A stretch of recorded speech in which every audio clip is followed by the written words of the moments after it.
commence le 29 juin 2017. Nous sommes appelés à aller couvrir la cérémonie de réinstallation des magistrats à Bouaké. Ils étaient eux deux face à face et moi j'étais seul, donc tout seul derrière. Il est 10h18, le Fokker 100 est à 10 petites minutes de Bouaké. Le temps est couvert et la température est de 26 degrés Celsius. Bouaké est un peu couvert, donc on a donc survolé Bouaké sans être vu. Et nous avons donc entamé notre descente. Atterrissage normal et correct aussi. On a entendu un coup dans l'avion. J'ai dit, Sol, qu'est-ce qui se passe? On est attaqué.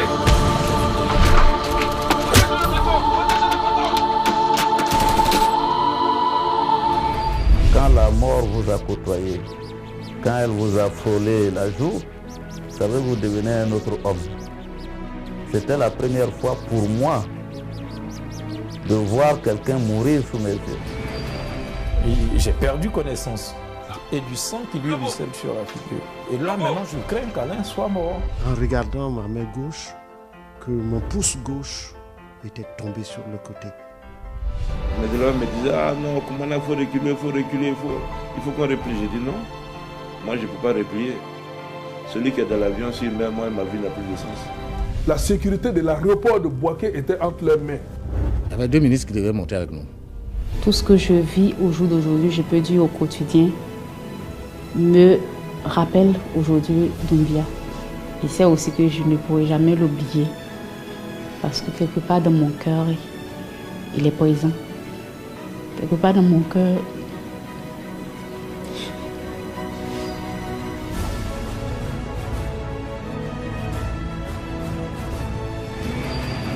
ses amis ne voulaient pas que je voie le cadavre parce que vraiment le cadavre était trop abîmé.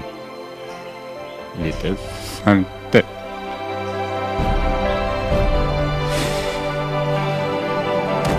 La roquette a arraché sa tête. Il était très peiné. Il a su ça le jour où on lavait son corps pour aller à l'enterrement.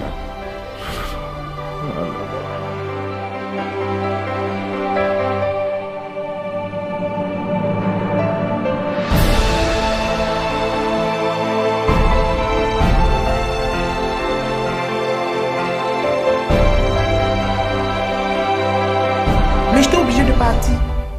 Je ne pouvais pas le soulever. Je l'ai laissé là.